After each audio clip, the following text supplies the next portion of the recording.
All right, we are back with a new video, and again, talking about MLP. In this video, we'll be doing a ranking of the six main characters on the show, also known as the main six. Now, I know there's a bit of a disagreement over who counts as a main character outside the main six, like Spike, CMC, Starlight, and the Creature Six, the Princesses, and so on. And while I agree that a lot of those characters are a part of the main cast, what I decided to do was to make a separate video where I talk about those characters. But for this list, I will only be looking at the main six. Now, I've already done a season ranking and an episode ranking where, while my enjoyment is partially a factor, a lot of those lists were determined by more objective considerations. But for a character ranking, it's kind of the opposite, where yes, I will have to consider some things like how they're written and how they develop over time, but a lot of this list will be determined by my personal enjoyment of these characters, how much I relate to them, and how they stick in my mind. So with that comes the usual disclaimer that comes with such videos. If you disagree with my opinion, that's fine. One final thing I'll say is that I think all six of the characters we'll be talking about are good characters. I get plenty of enjoyment out of all of them, and I think they are all well written decently well. So just because someone is ranked low on this list doesn't mean that they are without merit. To the nature of this list that someone has to be at the bottom, but with that out of the way, let's get started. All right. So starting off at number six, we have my least favorite of the main six, and I know a lot of people have this character pretty low as well. But at number six, we have Applejack. Now I know there's an old joke from the fandom talking about how Applejack is a background pony, and while I don't subscribe to that personally, I understand why people have talked stuff like that about her. Now, as I said a moment ago, I do like everyone in the main six, and Applejack is no exception to that. But I think of everyone in the main six, she's the least interesting on her own. I think the main reason for that is that she's the most self actualized character coming into the show. Unlike Rainbow Dash or Rarity, Applejack doesn't have a goal that she's striving towards. She already has everything she wants at Sweet Apple Acres. And unlike Pinkie and Fluttershy, she doesn't have any insecurities or issues to work on. She's already confident and secure in herself. While she does get a backstory in Cutie Mark Chronicles, explaining how she once tried city life only to go back to the farm, that element of her character isn't really explored beyond that one segment. There's also Where the Apple Lies, which is about how she used to be a compulsive liar, but that's just kind of The only episode where she has a really compelling character arc is the last roundup, where she's ashamed to face her friends and loved ones after losing the competition. Aside from that, any character development can best be described as subtle, like her being more willing to accept help from her growing appreciation of Rarity. And I feel like a lot of the later seasons tend to focus more on the Apple family, where yeah, they're great episodes and we learn a lot of interesting stuff, but I don't think Applejack is the only or really main reason that those episodes are enjoyable. They're more enjoyable in the sense of the characters surrounding her, like Apple Bloom and Granny Smith and Big Mac, or even episodes like The Perfect Pair that talk about their parents. So on the whole, I mean, Applejack is a good character. I mean, I definitely like her, but again, when we're looking at the main six, I feel like she is the least interesting to me. So I have her here at number six. Now we're moving on to number five, and here we're going to be talking about the other character voiced by Ashley Ball. We have Rainbow Dash. Now, Rainbow Dash is always an interesting character to discuss. I feel like she has more negatives than anyone else in the main six, but also has plenty of stuff going for her. Let's start with the negatives. The biggest one are her arrogance and selfishness. Now, I realize that is part of her appeal in the sense that she seems to be nothing more than a mean jock, but has hidden depths beneath. And while those hidden depths are there and are good, I mean, that doesn't mean I enjoy watching the cockiness. One thing I've alluded to in my season rankings and the episodes rankings I've done so far, and I'll say here, this won't be the last video where I mention this, the later seasons have a problem of what I like to call collapsing under the show's weight, where we'll get episodes that might have worked better had they happened in seasons one or two, but completely fall flat because they fall in seasons eight or nine, long after the characters have gone through so much growth and development. And I feel like Rainbow Dash tends to suffer the most in this category. Non compete clause, the End and Friend, and 246 Great are among three of the worst offenders for collapsing under the show's weight, and Rainbow Dash is caught in all of them. Two of those three have Rainbow Dash suffering the same flaw of being too selfish to realize that her actions are hurting others, and the other one, the End and Friend, has her and Rarity resort to shouting matches over differences that they should have immediately picked up on.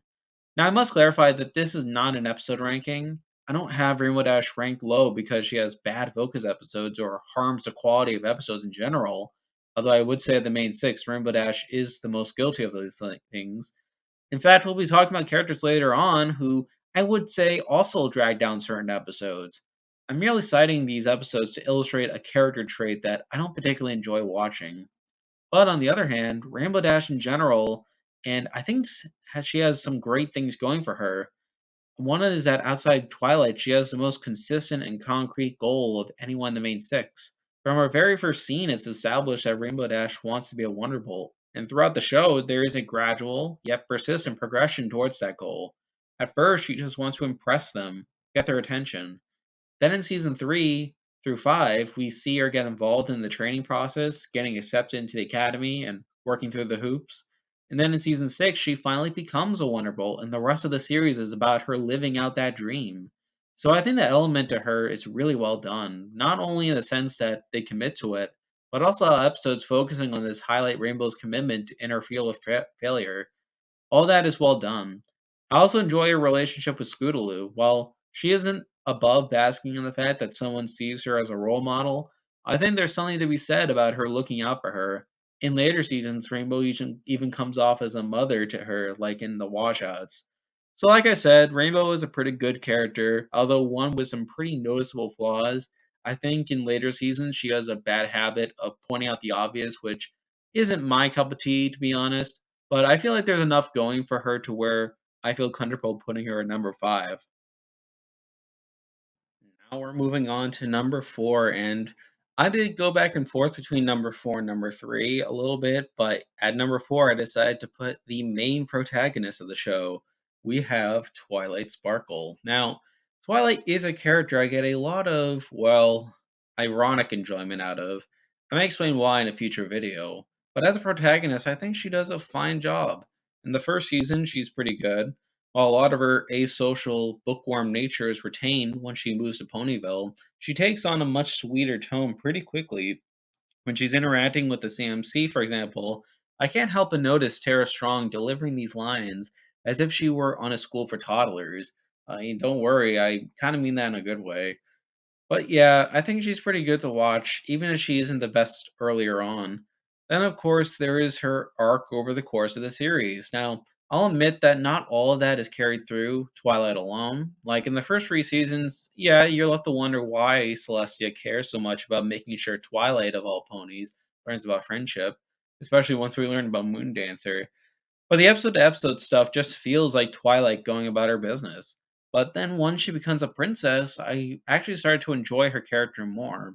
I know that's not a popular opinion, as I'm sure plenty of people continue to note how this was a bad thing in the long run. But I think from season 4 on, we get some great content from Twilight. I already discussed in other videos how much I enjoy her arc in season 4, becoming a princess and having to grow more into that role. Now, is she perfect? No. For one, I'm mixed on the way she treats Spike, especially in the earlier seasons. There are plenty of times where we see her being nice to Spike. However, there are moments here or there where she's pretty insensitive, which isn't particularly fun. I'm also not a fan of the ambiguous relationship Twilight and Spike have, and it feels like it can vary with each episode. Sometimes they're siblings, but then other times they're like a mother son relationship.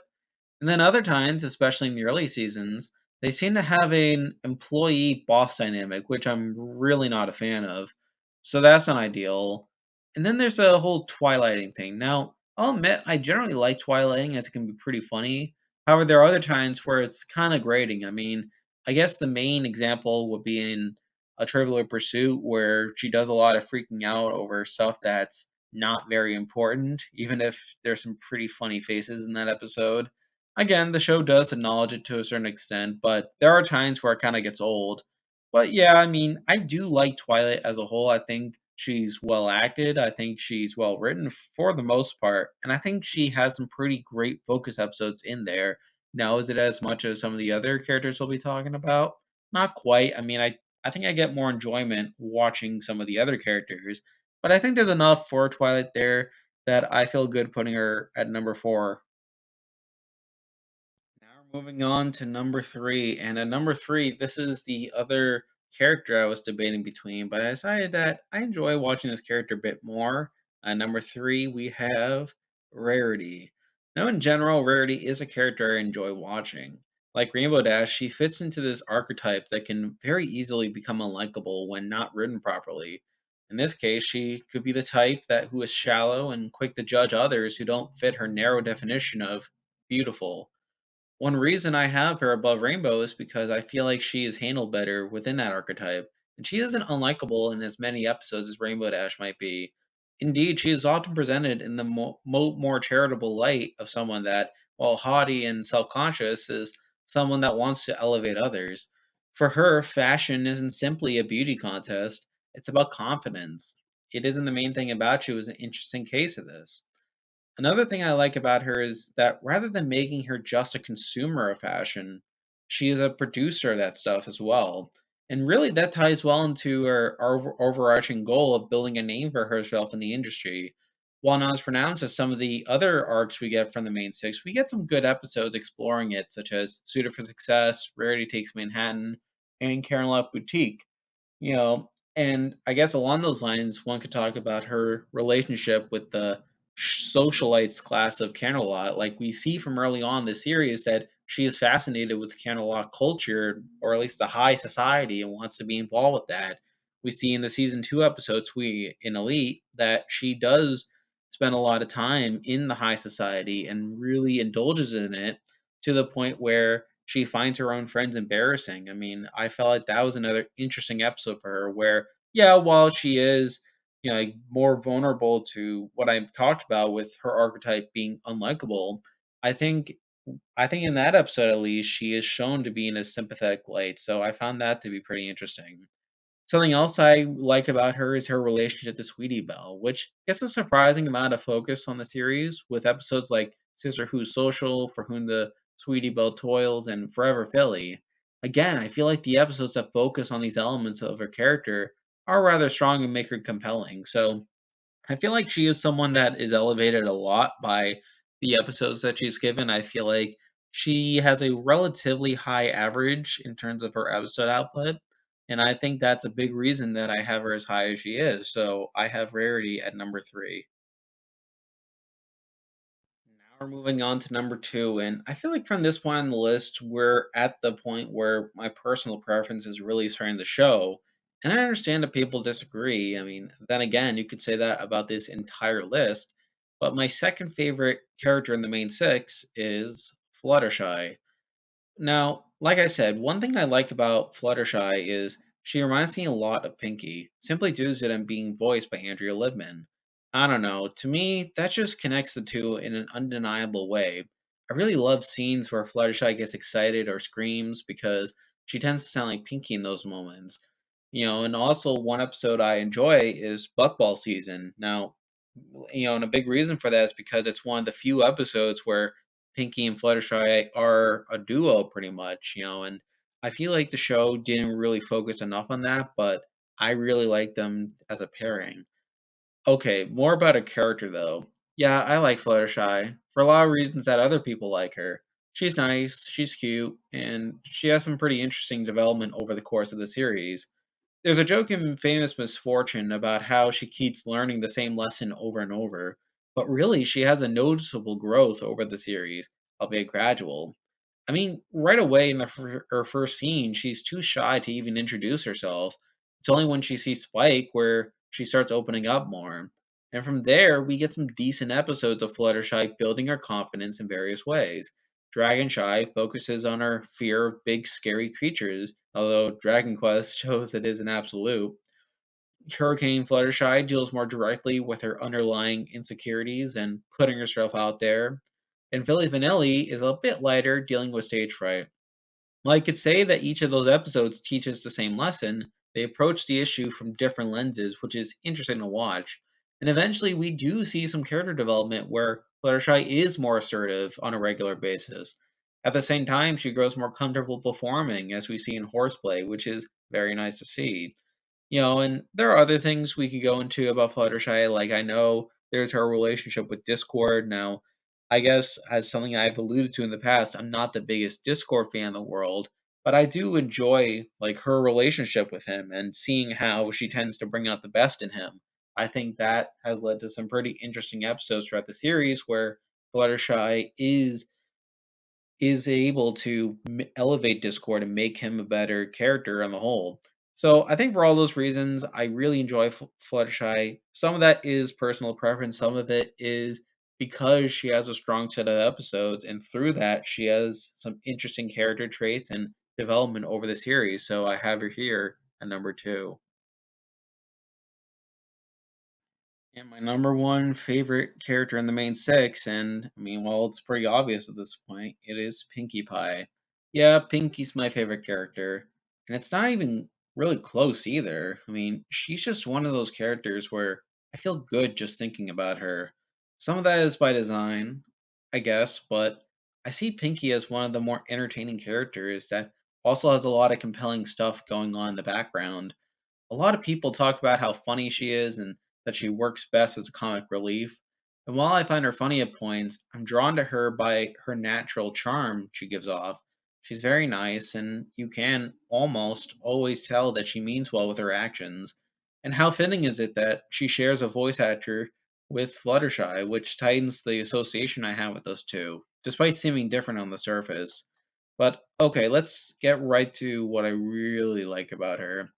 So the first five seasons of the show really treat us to some interesting episodes that explore Pinkie's archetype, particularly some of its pitfalls, in an interesting way. There's party one where we see Pinkie having some serious abandonment issues, with her desperate to have another party as soon as possible. And the fact that she's so quick to assume that the others don't want to be her friends anymore says a lot about Pinkie's self confidence. Then there's Baby Case, which, while not a good episode on the whole, has a very interesting scene that redefines it. When Twilight tells Pinkie to her face that she doesn't think Pinkie can handle it, and we see Pinkie get very upset at that, suddenly the episode becomes about more than her realizing that babysitting is a big responsibility. Pinkie wants to prove to everyone that she can handle it and that she isn't some airhead. And when she breaks down at the end, it's a little sad because she feels like she proved all her doubters right, that she can't do anything serious without screwing it up. Then there's Too Many Pinkie Pies, which deals directly with the idea that Pinkie is nothing but a hyper, childish comic relief. Here we truly see Pinkie as a complex character and her doubting whether she is who she knows herself to be. Indeed, she once again has to deal with people not taking her seriously. And then there's Pinkie Pride, which kind of sums up everything I just said. In general, Pinkie fascinates me, and as she's someone that is easily underestimated by others, given the person that she is, dismissed as someone that only thinks about cupcakes and silly songs. At the same time, I enjoy a lot of the moments where she is down, where we see how living a life dependent on making other people happy in turn causes you to seek validation from others, and that can lead to all sorts of self worth issues and so on and so forth. I mean, it's weird because at the same time, I realize that compared to some of the other characters, Pinkie is a problem in certain episodes that I've already discussed. I mean, I talked about episodes like Philly Vanilli or A Friend Indeed, where Pinkie is a problem in those episodes. And I don't deny that she's a problem in those episodes. But when looking at the episodes where she is the strength, I mean, she has some of the best focus episodes in the entire show. And when you add on to that, just my personal preference, like the fact that I relate to her, how I enjoy watching characters who are underestimated by others and them trying to prove their doubters wrong. I mean, that is something I relate to and something that I'm compelled by. So I guess when you add all that up, I mean, Pinkie is my favorite character in the show and by a pretty long shot. So yeah, Pinkie is number one. And there we go. That'll do it for this video. Like I said, I plan to make more videos like this where I'll talk about some of the other characters on the show. And I also have more episode rankings to do in the future. And also there's other videos coming for Survivor and Total Drama and other stuff that I just want to do. But for now, that is the video. See ya.